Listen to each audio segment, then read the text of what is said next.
You really live like this every day? Kira's words sliced through the silence, dripping with disdain as her eyes wandered around our modest living room. It was a seemingly innocent question, but it struck a nerve, a familiar chord that had been playing on repeat ever since my sister-in-law decided to grace us with her near-constant presence. "What do you mean?" I asked, unable to mask the sharpness in my tone.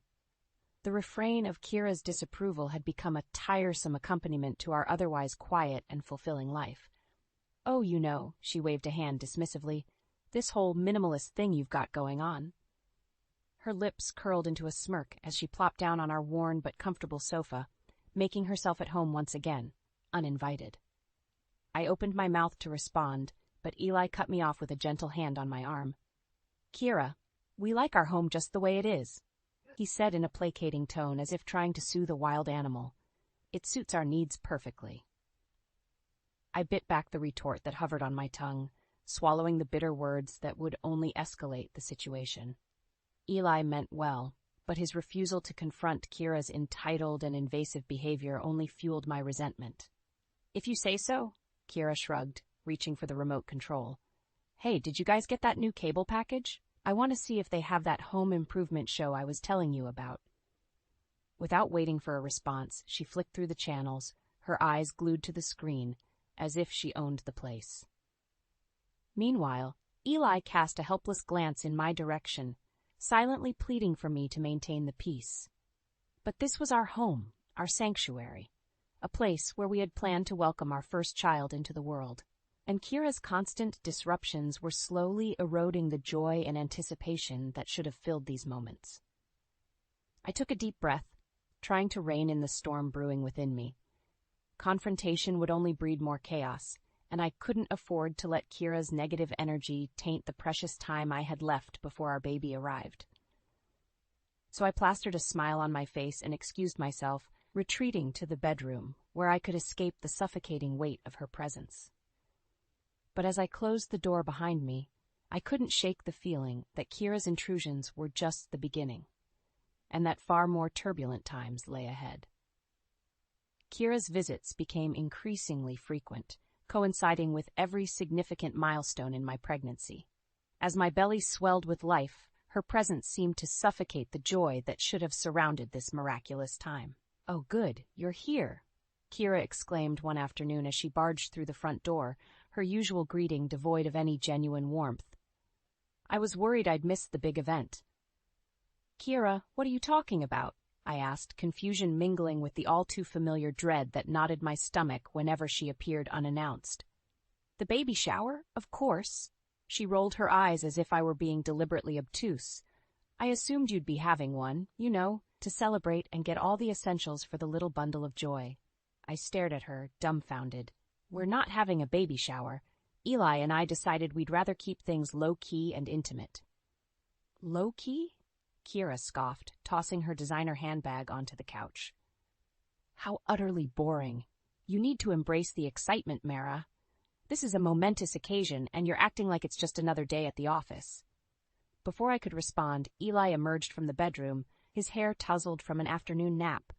"Kira, what a nice surprise," he said, his voice tinged with a weariness that told me he found her visits just as draining as I did. "Eli, can you believe your wife isn't having a baby shower?" Kira demanded, rounding on him with her hands planted firmly on her hips. "It's like she's just going through the motions instead of celebrating this incredible journey."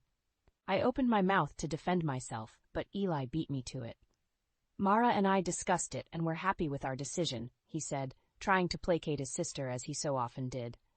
"This is our first child, and we want to keep things simple." Kira scoffed again, her disdain palpable. "Simple? You two have never done anything but live a simple life. It's no wonder you're so woefully unprepared." Her words stung, hitting a nerve that had been fraying for far too long. I turned to Eli, hoping he would finally take a stand and defend our choices, our lifestyle, me. But he simply shrugged, his eyes pleading with me to let it go. The bitter taste of disappointment coated my tongue as I swallowed my frustration. Once again, I found myself alone in navigating Kira's intrusive and entitled behavior, with Eli's passive acquiescence only enabling her further. As Kira prattled on about the lavish event she would have planned, had she been in charge, I felt a wall solidifying between Eli and me, a barrier constructed brick by brick, with each dismissal of my concerns and each failure to confront his sister's disrespect. And in that moment, I knew our quiet, fulfilling life would never be the same. Morning sickness had become a cruel companion, sapping my energy and leaving me nauseous and drained. As I lay curled up on the couch, trying to find solace in the quiet stillness of the house, the shrill sound of the doorbell shattered the fragile peace. "I'll get it," Eli called from the kitchen, his voice already tinged with resignation. I knew that tone. It meant only one thing. Kira had arrived unannounced yet again. "Mara?" Eli's voice rang out, confirming my suspicions. "Kira is here." I groaned inwardly, bracing myself for the impending tornado that was about to rip through our home. "Just tell her I'm not feeling well," I called back, hoping against hope that, for once, Kira might show a shred of consideration, but my plea was met with silence, followed by the unmistakable sound of Kira's voice, grating and intrusive as ever. "Mara, are you still wallowing on that couch?" she chided as she swept into the living room, her presence instantly suffocating. "You're not even trying to hide the fact that you're a miserable lump these days." I bit back the angry retort that rose in my throat, knowing it would only escalate the situation. Instead, I turned my face away, unable to bear the sight of her smug expression. "Kira, Mara isn't feeling well today," Eli tried to intervene, his voice wavering between exasperation and appeasement. "Maybe we can catch up another time?" But Kira waved off his suggestion with a flick of her perfectly manicured hand. "Nonsense. I'm here now, and I'm sure Mara could use the company." She dropped onto the couch beside me, her proximity suffocating. I fought the urge to recoil, my skin crawling with disgust at her utter disregard for my boundaries and well-being. "You know, I never had morning sickness like this when I was pregnant," Kira continued, oblivious to the storm brewing within me. "Then again, I actually took care of myself instead of lying around feeling sorry for myself all day." I snapped. "Kira, I'm not in the mood for your criticisms today," I spat, the words tumbling out in a rush. "If you can't be supportive, I'd rather you just leave." Silence hung in the air, thick with tension. Kira's eyes narrowed, her lips pressing into a thin line of anger. "Well, I never." Mara's right, Eli's voice cut through the charged atmosphere, surprising us both. "She needs rest, Kira. I think it's best if you go." For a moment, I dared to hope that Eli had finally found his resolve, that he was standing up for me and our family. But then Kira's gaze shifted to him, her eyes narrowing even further. "Fine," she snapped, rising from the couch in a huff. "I'll go, but don't expect me to be so accommodating next time." Sure. With that, she spun on her heel and stormed out, leaving a tense silence in her wake. I turned to Eli, searching his face for a sign that this moment had truly been a turning point, that he was finally seeing Kira for who she was. But his expression was troubled, his eyes pleading with me to understand. And in that instant, I knew Eli had not chosen me over his sister. He had simply done the bare minimum to maintain the peace, as he always did. As disappointment and resignation washed over me, I realized that the true tipping point had not been Kira's behavior, but Eli's continued failure to defend me and our family. And in that moment, I knew that something had to change, before Kira's toxic presence destroyed us all. The voicemail from Kira was the final straw. Her shrill voice, dripping with disdain, announced yet another unannounced visit, as if our home were her personal playground and our boundaries mere suggestions to be ignored. I stared at my phone, anger and resentment burning through me like wildfire. I had endured Kira's intrusions, her blatant disrespect, and her toxic presence for far too long. And Eli's failure to stand up for me, to protect our family, had only emboldened her entitled behavior. Enough was enough. I sprang into action, moving through the house with a newfound determination. I emptied the pantry, the cabinets, the refrigerator, stripping them bare until only the barest essentials remained. Kira wanted to treat our home like her personal domain. Fine, let her experience the true consequences of her actions. As I worked, my mind raced with the knowledge that I couldn't stay here, couldn't continue to subject myself to this constant onslaught of disrespect and disregard. I needed space, a sanctuary away from Kira's toxic presence, a place where I could breathe, regroup, and strategize my next move. I quickly packed a bag, grabbing only the essentials. There was no time to dwell on sentiment or attachment. This was survival, a desperate bid to preserve my sanity and protect the well-being of my unborn child. Just as I was about to leave, Eli walked through the door, his brow furrowed in confusion as he took in the empty kitchen and my packed bag. "Mara, what's going on?" he asked, his voice tinged with concern.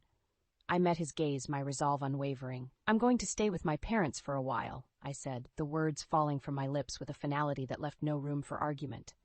Eli's eyes widened. "What? Why? What happened?" I shook my head, disappointment burning hot in my chest. "You don't see it, do you?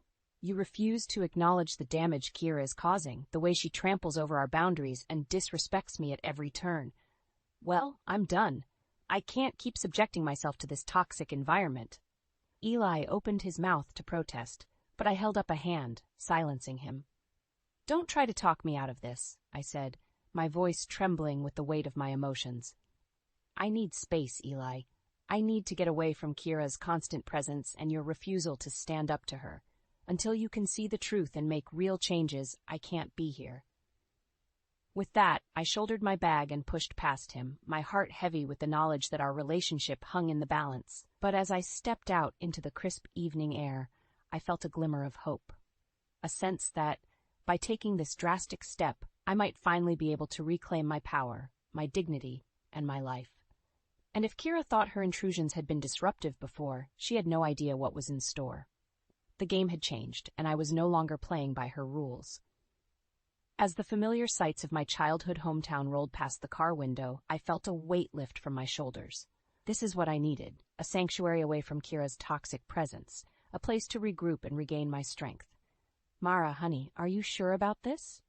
My mother's gentle voice broke the silence, her eyes filled with concern. I took a deep breath, steeling my resolve. "Yes, Mom. I can't keep living like this. Kira's behavior has become unbearable, and Eli refuses to stand up to her. I need space to think, to figure out my next move." My father's grip tightened on the steering wheel, his jaw clenched. "That sister of his has always been a piece of work," he grumbled. "I never understood why Eli couldn't see her for who she really is." "It's like she has him under some kind of spell," I sighed. "No matter how much she disrespects me or tramples our boundaries, he just lets it happen, as if keeping the peace with her is more important than protecting his own family." The disappointment in my voice was palpable, and my mother reached across the console to give my hand a comforting squeeze. "Well, you did the right thing by getting away," she said firmly. "Let Eli deal with the consequences of his sister's behavior for a change. Maybe then he'll finally see the light." As we pulled up to my parents' cozy bungalow, a small flicker of hope ignited within me. Maybe this was exactly what Eli needed, a wake-up call, a taste of the chaos and strain that Kira had inflicted upon our lives for far too long. Without me there to act as a buffer, to absorb the brunt of her demands and disrespect, Eli would be forced to confront the full weight of Kira's entitled nature. And perhaps, just perhaps, that experience would finally open his eyes. "Come on, let's get you settled," my dad said, breaking me from my thoughts. "We've got your old room all ready for you." As I stepped into the house, the familiar scents and sounds enveloped me like a warm embrace. This is what I needed, a safe haven, a place to gather my strength and formulate a plan. Because I couldn't stay away forever. Sooner or later, I would have to return and face the consequences of my actions. But when I did, I would be ready to draw a line in the sand, to demand the respect and boundaries that Kira had so blatantly disregarded. And this time, I wouldn't be alone. Eli would have no choice but to see the truth, to acknowledge the damage his sister had wrought upon our family. And if he refused to make the necessary changes, to stand by my side and protect our little family, then I would have to make a choice, one that I had never imagined possible. But for now, I pushed those weighty thoughts aside, allowing myself to bask in the warmth and security of my childhood home. Tomorrow would bring its own challenges, but tonight I would rest, fortifying myself for the battles that lay ahead. The shrill ringing of the doorbell pierced the silence, shattering the fragile peace that had settled over the house since Mara's departure. With a weary sigh, Eli dragged himself from the couch and trudged to the door, knowing exactly who he would find on the other side. Kira, he greeted his sister with a forced smile, already bracing himself for the impending storm. Finally, she huffed, pushing past him without invitation. I've been ringing the doorbell for ages. What took you so long? Eli bit back a retort, reminding himself that confrontation would only escalate the situation. I was in the other room, he said, trying to keep his tone even. Well, next time, try to be a bit more attentive, Kira chided, dropping her purse onto the couch with a loud thump. Where's Mara? I need to discuss the arrangements for my next visit. Eli's gut twisted at the mention of his wife's name. Mara's not here, he said quietly. She's staying with her parents for a while. Kira's perfectly sculpted brows shot up in surprise. What? Why on earth would she do that? Eli swallowed hard, the weight of his failure pressing down upon him like a physical burden. She needed some space, he admitted, unable to meet his sister's piercing gaze. Space? Kira scoffed. From what? Her perfect little life? She's just being dramatic as usual. Eli clenched his jaw, her words reigniting the embers of resentment that had been smoldering within him since Mara's departure. She needed space from you, Kira, he blurted out, the truth tumbling from his lips before he could stop it. Silence hung in the air, thick with tension. Kira's eyes narrowed, her lips pressing into a thin line of anger. Excuse me? Eli took a deep breath, steeling his resolve. Mara couldn't handle your constant intrusions anymore. Your disrespect for her boundaries, your complete lack of consideration, it became too much. Kira's face flushed with indignation. How dare you speak to me like that? I'm family, Eli. I have every right to be here, to be involved in your lives. Eli shook his head, anger and frustration bubbling up within him. No, Kira, you don't. Not when you treat our home like your personal playground, not when you trample over Mara's wishes and make her feel disrespected in her own house. Kira opened her mouth to protest, but Eli held up a hand, silencing her. You've been nothing but a hindrance, Kira, a constant source of stress and chaos, and I've been too blind to see it. As the words tumbled out, Eli felt a weight lifting from his shoulders, a burden he hadn't even realized he'd been carrying. Confronting Kira, standing up to her entitled behavior, it was long overdue. Well, if that's how you feel, then maybe I won't come around as often, Kira snapped, grabbing her purse and storming towards the door. Eli watched her go, a strange sense of relief washing over him. For the first time in a long time, he felt as though he could breathe, as though the suffocating weight of Kira's presence had finally been lifted. But as the silence settled over the house once more, a new realization began to dawn on him. Mara had been right all along. She had seen the truth, had tried to make him understand the damage Kira was causing. And he had failed her, time and time again, choosing to maintain the peace rather than protect his own family. As the full weight of his negligence crashed over him, Eli felt a surge of determination. He couldn't undo the past, but he could make amends. He could prove to Mara that he was finally ready to stand by her side, to fight for their family and the life they deserved. With renewed purpose, Eli began to assess the chaos that Kira had left in her wake. The empty fridge, the cluttered living room, the trail of demands and complaints, it was a harsh reality check, a glimpse into the daily struggles that Mara had endured for far too long. As he worked to restore order to their home, Eli's resolve grew stronger with each passing minute. He would not fail Mara again. He would show her, through his actions and his unwavering support, that he was ready to be the partner she deserved. And when she finally returned, he would make things right, no matter what it took. The sound of a car pulling into the driveway jolted me from my thoughts. I peered through the living room window, my heart leaping into my throat as I recognized my parents' familiar sedan. The moment of truth had arrived. I steeled myself, taking a deep breath as the front door swung open. Mara stepped inside, her eyes immediately finding mine. For a moment, we simply stared at one another, the weight of all that had transpired hanging heavy in the air. Mara, I began, my voice thick with emotion. I'm so sorry. She blinked, surprise flickering across her features. Sorry? For what exactly? I ran a hand through my hair, struggling to find the right words. For everything. For not seeing the truth. For not standing up to Kira and protecting you. protecting our family. Mara's expression hardened, her jaw clenching. It's a little late for apologies, Eli. I begged you to intervene, to put an end to Kira's disrespect and entitlement. But you just let it happen, over and over again. Her words stung, but I knew I deserved them. You're right. I was blind and I failed you in the worst way. But I promise you, Mara, my eyes are open now. I finally see the damage Kira was causing, the stress and chaos she inflicted upon us. Oh, really? Mara's voice dripped with skepticism. And what exactly opened your eyes? I took a deep breath, knowing that the truth would be difficult to hear. After you left, Kira came over, as belligerent and entitled as ever. She couldn't understand why you needed space, why you felt the need to get away from her constant intrusions. Mara's eyes widened, and I pressed on, determined to lay everything bare. I couldn't hold back any longer.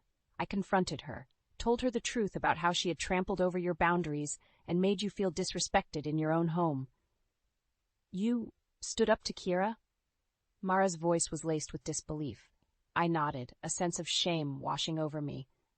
I know, I should have done it sooner, but better late than never, right? Mara shook her head slowly, her expression unreadable. And what did Kira say? How did she react? I grimaced at the memory. She was furious, of course. Couldn't handle the truth. She stormed out, said she wouldn't be coming around as much. Mara's lips curved into a humorless smile. So she threw a tantrum and left, as usual. And you think that's enough? That standing up to her once, after years of enabling her behavior, is going to make everything better? Her words stung, but I knew she was right. No, of course not. I know I have a lot of work to do, a lot of trust to rebuild. But I'm ready, Mara. I'm ready to be the partner you deserve, to fight for our family and put you first. Silence hung in the air, thick with tension. Mara's gaze searched mine, her eyes glimmering with a mixture of hope and wariness. I want to believe you, Eli, I really do, but words aren't enough anymore. You have to prove it to me through your actions and your unwavering support. I nodded, my resolve hardening. I know, and I will, Mara. I promise you, I will do whatever it takes to make things right between us. Mara's expression softened, just a fraction. We'll see, she said, her voice laced with a cautious optimism. But for now, I think it's best if I stay with my parents for a little while longer. It wasn't the outcome I had hoped for, but I knew I had no one to blame but myself.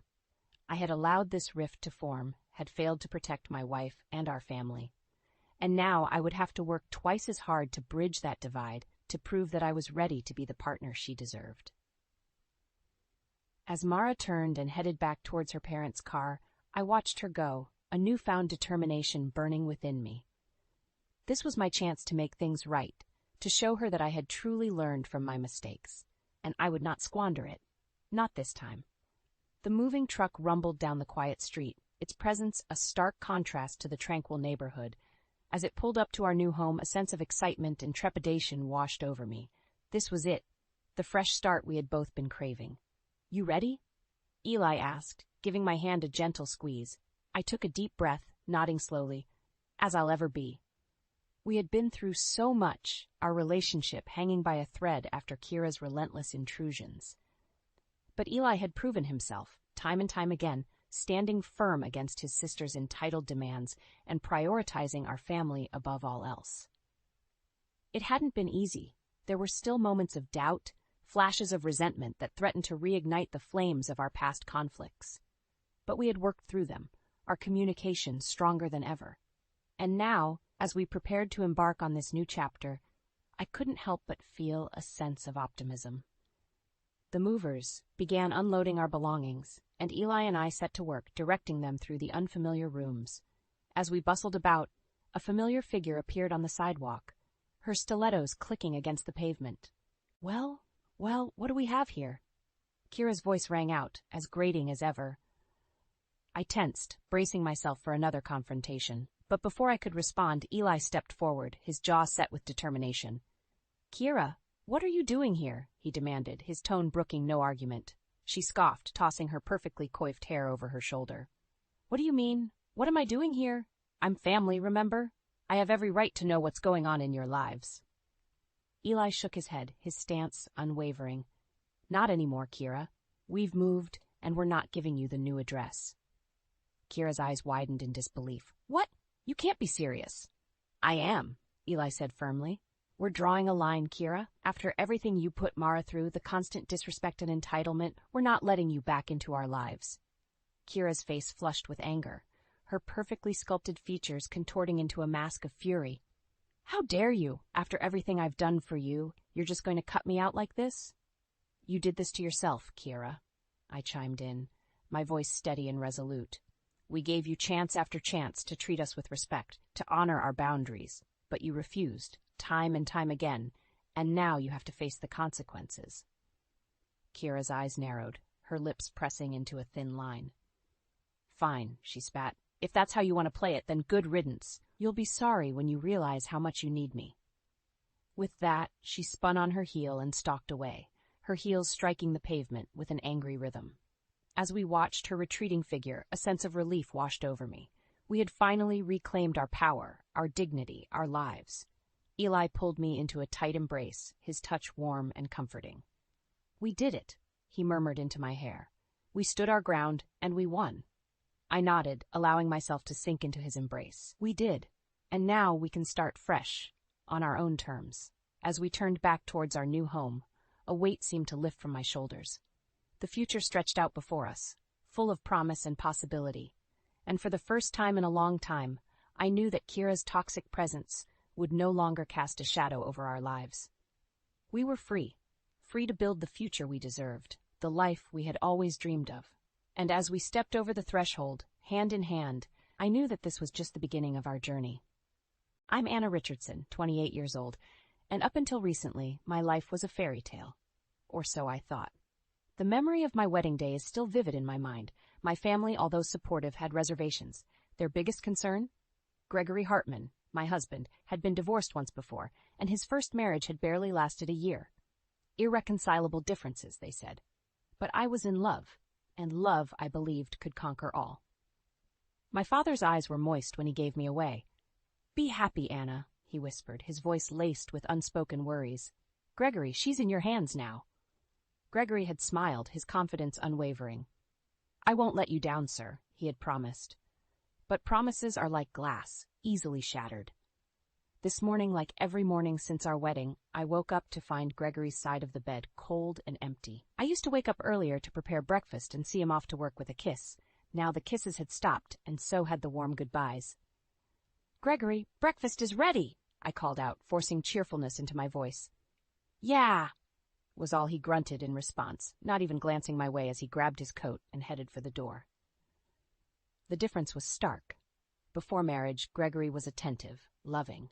Now he was like a stranger, a cold, distant figure occupying the same space, but sharing none of the warmth we once had. I tried to brush off the nagging feeling of unease. Maybe it's just the stress of his job, I told myself. But deep down, I knew something was fundamentally wrong. The turning point came today, in the most unexpected way. Gregory had left his phone on the kitchen table. Usually, I respected his privacy, but something compelled me to glance at the screen when it lit up with a new message. Thanks for last night. Can't wait to see you again. The sender's name was Claire. A wave of nausea hit me as I stared at the message, the room spinning around me. My heart pounded in my chest, a mix of anger, betrayal, and disbelief coursing through me. This was it. The moment everything came crashing down. The man I loved, the man I had married, was not who I thought he was. I felt a bitter laugh escape my lips. All those times I had defended him, believed in him, and he was betraying me. My family's concerns, my friends' subtle warnings, everything made sense now. I knew what I had to do. The thought of divorce had crossed my mind before, but I had pushed it away, hoping things would get better. But not anymore. I couldn't live a lie. As I stood there, lost in my thoughts, Gregory walked back in, having forgotten his phone.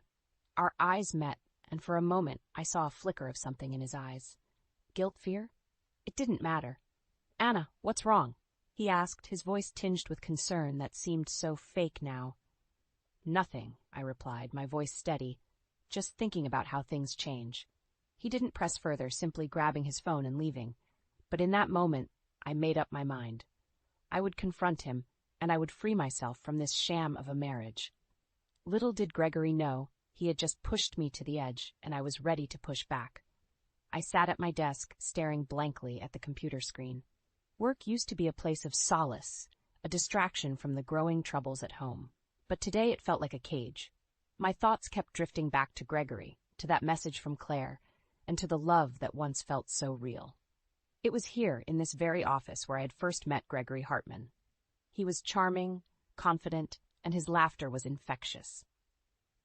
I remember how he would always find an excuse to pass by my desk, how our coffee breaks became frequent and longer. Back then, I was just Anna, an employee in my father's company, not the CEO's daughter. When Gregory found out about my family, I saw a flicker of surprise in his eyes, but he quickly masked it with a smile. "You're full of surprises, Anna," he had said. That moment made me believe he loved me for me, not for my background. But now, as I reflected on our past, I couldn't help but wonder if I had been naive. The Gregory I knew before our marriage was caring, attentive, and always put me first. The Gregory I lived with now was a stranger. "Anna, you okay?" My colleague Sarah peered at me with concern. "Just a bit distracted," I replied, forcing a smile. I tried to focus on my work, but my mind was in turmoil. Gregory's change was gradual but undeniable. He started coming home late, often missing dinner. Our conversations dwindled to monosyllables. His once warm embrace turned cold, and his kisses disappeared. But the worst part was his indifference. The way he would shrug off my attempts at conversation, the way he ignored my presence, it was like living with a ghost. "Anna, you've been different since you got married," Sarah had once commented. I brushed it off, not wanting to admit that my marriage was crumbling. Today, my denial was shattered. The evidence was there on Gregory's phone. The late nights, the lack of interest, it all made sense. He was having an affair. As the day came to an end, I packed my things and headed home. The house felt empty, just like my heart. I needed answers, and I needed to confront Gregory. When he finally came home, I was ready. "We need to talk," I said, my voice steady. Gregory looked surprised but nodded. "What's wrong?" "It's about us, Gregory. About our marriage," I began. "I know about Claire." For a moment, Gregory looked like a deer caught in headlights. Then he composed himself. "Anna, I can explain," he started, but I raised my hand to stop him. "I don't want your excuses, Gregory. I want the truth. Why did you marry me? Was it ever real, or was it all just a game to you?" Gregory sighed, running a hand through his hair. "Anna, it's complicated." "No, it's simple. You lied, you cheated," I countered, the hurt evident in my voice. "We talked, or rather, I talked and Gregory listened. He tried to explain, to justify his actions, but his words fell on deaf ears. The trust was broken, and with it, our marriage. That night, I made a decision. I would file for divorce. I couldn't stay in a loveless, deceitful marriage. I deserved better, and I was determined to get it. As I lay in bed alone in the darkness, I realized this was just the beginning. I had to brace myself for what was to come. But one thing was clear. I would not let Gregory Hartman ruin my life. The morning light crept through the curtains, casting a warm glow across the room. It was a stark contrast to the coldness that had settled in my heart. Today was the day I had decided to confront Gregory about everything. His infidelity, his indifference, the sham our marriage had become. I rehearsed what I would say, how I would say it. I needed him to understand the depth of my hurt, the betrayal I felt. But more than that, I needed closure. I needed to know why. As the day dragged on, my resolve only grew stronger. When Gregory finally came home, I was ready. I had prepared dinner, not as an act of reconciliation, but as a setting for our final conversation as husband and wife. "Gregory, we need to talk," I said firmly as we sat down. He looked up, a flicker of annoyance crossing his face. "What now, Anna?" "It's about us. About our marriage," I started, trying to keep my voice steady. "I know about your affair with Claire. I saw the messages." For a moment, Gregory was silent. Then he let out a heavy sigh. "Anna, it's not what you think." "Then what is it, Gregory? Enlighten me, because from where I'm standing, it looks like you've been lying to me since the day we got married." Gregory shifted uncomfortably. "It's complicated. You wouldn't understand." "Try me," I challenged, my voice rising slightly. Gregory looked at me, his expression hardening. "Fine. You want the truth? I was bored, Anna. Our marriage became a routine, and I needed something more. I felt as if I had been slapped." "So you decided to have an affair because you were bored?" "Yes, I guess I did," he admitted, his voice void of remorse. The pain in my chest was almost physical. And what about our vows? What about everything we promised each other? Gregory shrugged. Things change, Anna. People change. I stared at him, my vision blurring with tears. This was not the man I married. This was someone else, someone cold and unrecognizable. You know what, Gregory? I can't do this anymore. I can't be with someone who has so little regard for me, for our marriage. I want a divorce. Gregory's expression didn't change. If that's what you want.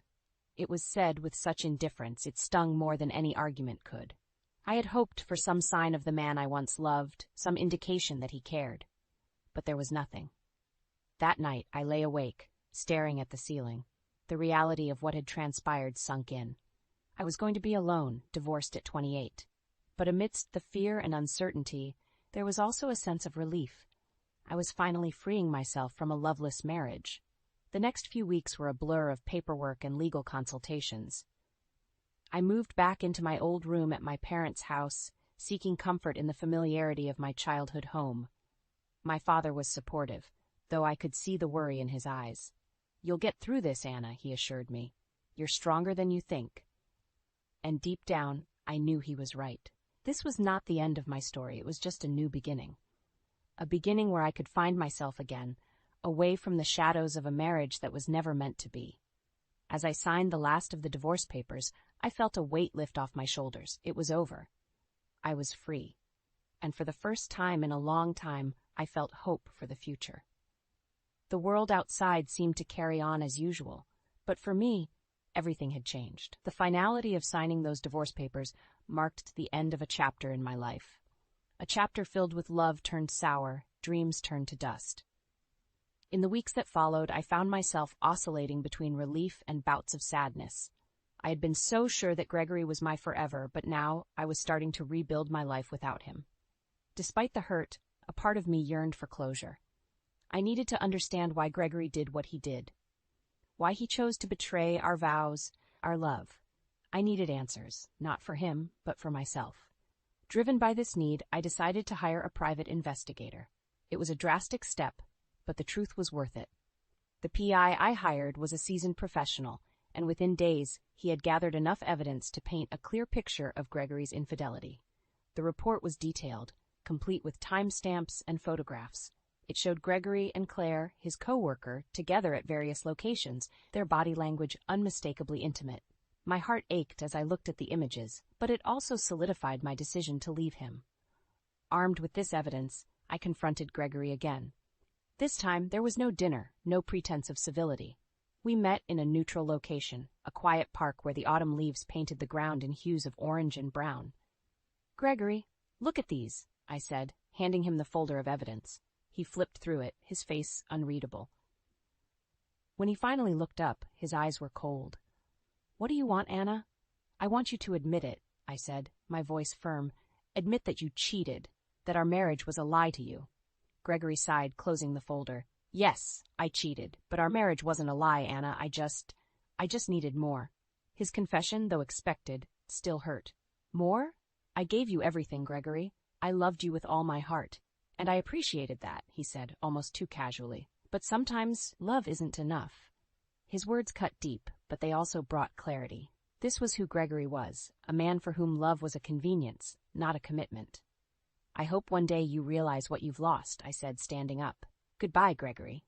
As I walked away, I felt a strange mix of sorrow and liberation. I had loved Gregory with all I had, but now I was ready to let go. The path ahead was uncertain, but it was mine to shape. In the days that followed, I dove into work, finding solace in the routine. My colleagues, sensing the change, offered support in their own ways. It was comforting to know I wasn't alone. One evening, as I was leaving the office, my phone rang. It was the private investigator. "Miss Richardson, there's something you need to see," he said, his tone serious. Curious and slightly apprehensive, I agreed to meet him. What he showed me next was the last piece of the puzzle, the final blow to any lingering feelings I had for Gregory. It wasn't just about infidelity. Gregory had been planning to leave me long before our marriage crumbled. He had been manipulating me, using me, all along. The evidence was irrefutable, and it shattered any remaining illusions I had about him. That night, as I lay in bed, I realized that this was truly the end. There would be no more tears for Gregory Hartman. He had made his choices, and now I was making mine. I chose to move forward, to heal, and to find happiness again. Gregory was a part of my past, but he would not define my future. The chill of the early morning air was a stark contrast to the turmoil brewing within me. Today was the day I would confront Gregory and Claire together. I had arranged a meeting under the guise of finalizing our divorce proceedings, but my true intent was to expose the web of lies and deceit they had woven. As I walked into the cafe where we agreed to meet, I saw them sitting together, looking uncomfortably close. Gregory noticed me first, his eyes widening slightly. Claire, younger and seemingly oblivious to the gravity of the situation, gave me a disdainful look.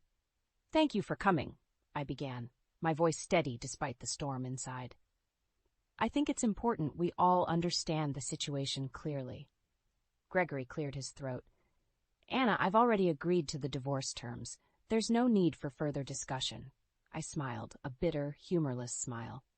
"It's not about the divorce, Gregory. It's about the truth." I turned to Claire. "Did he tell you that he was planning to leave me from the start? That our marriage was just a convenience for him?" Claire's eyes flickered with uncertainty. "What are you talking about? We're in love." "In love?" I laughed, the sound harsh even to my own ears. "Is that what he told you? Because that's what he told me too." Gregory's face was a mask of frustration. "Anna, this isn't necessary."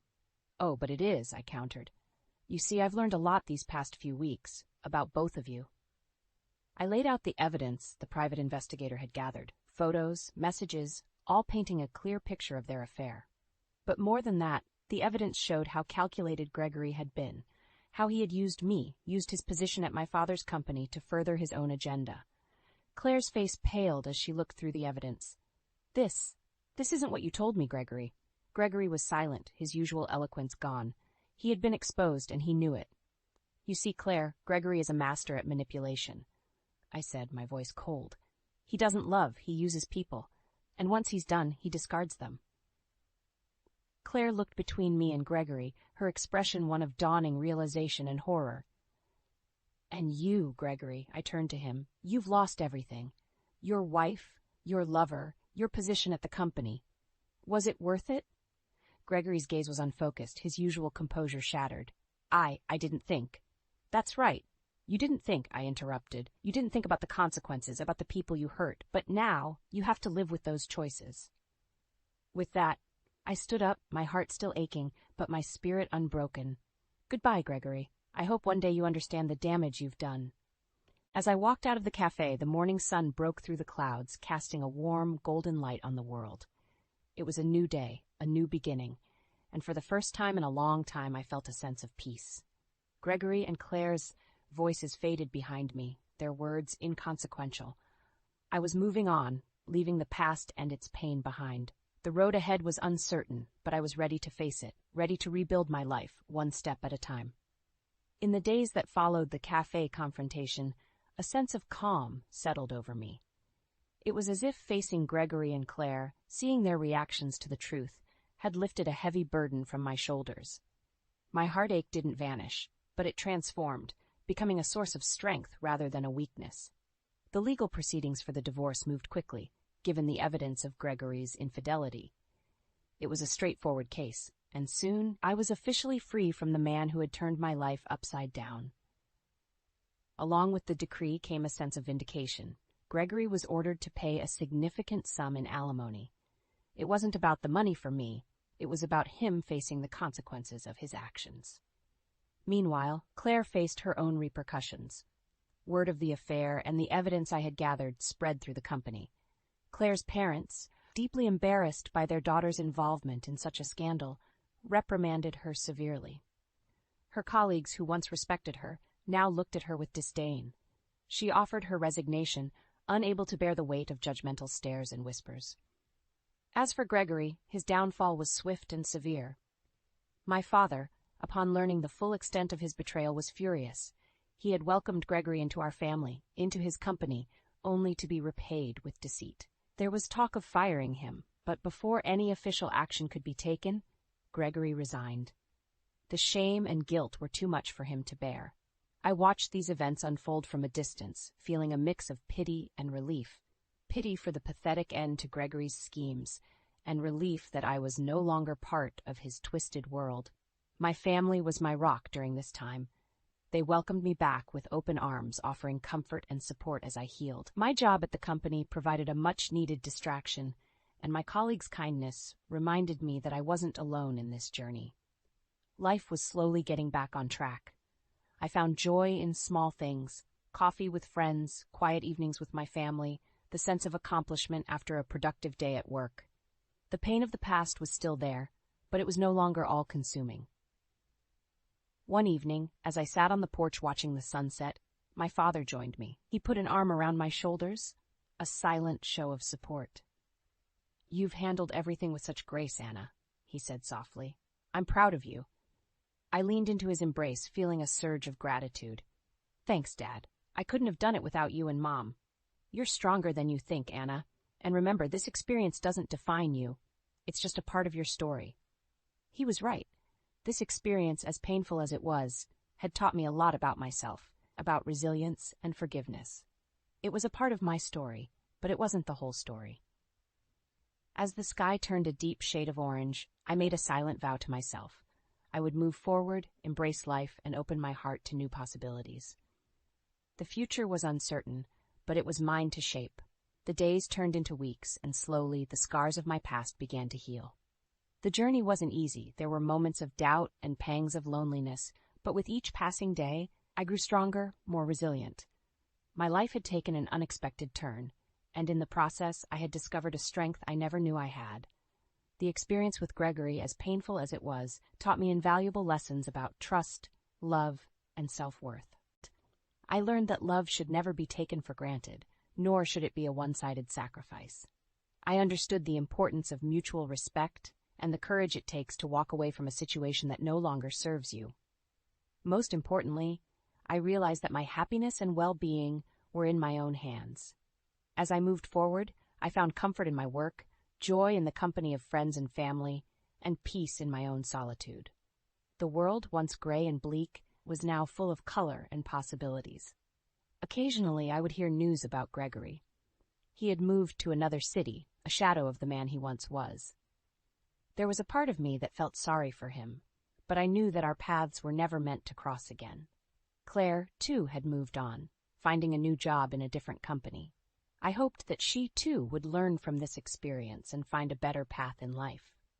One evening, while sipping tea in my favorite cafe, a thought struck me. This was where Gregory and I had our first date, where our story began. It felt like a lifetime ago, a chapter from a different book. Yet here I was, not broken or bitter, but wiser and more whole than I had ever been. As I looked out the window, watching people go about their lives, I realized that life was full of second chances. It was never too late to start anew, to write a new story. And maybe, just maybe, love would find me again. But this time, I would be ready. I would enter it with open eyes, a strong heart, and the wisdom gained from my past. The cafe door chimed, and a burst of laughter filled the room.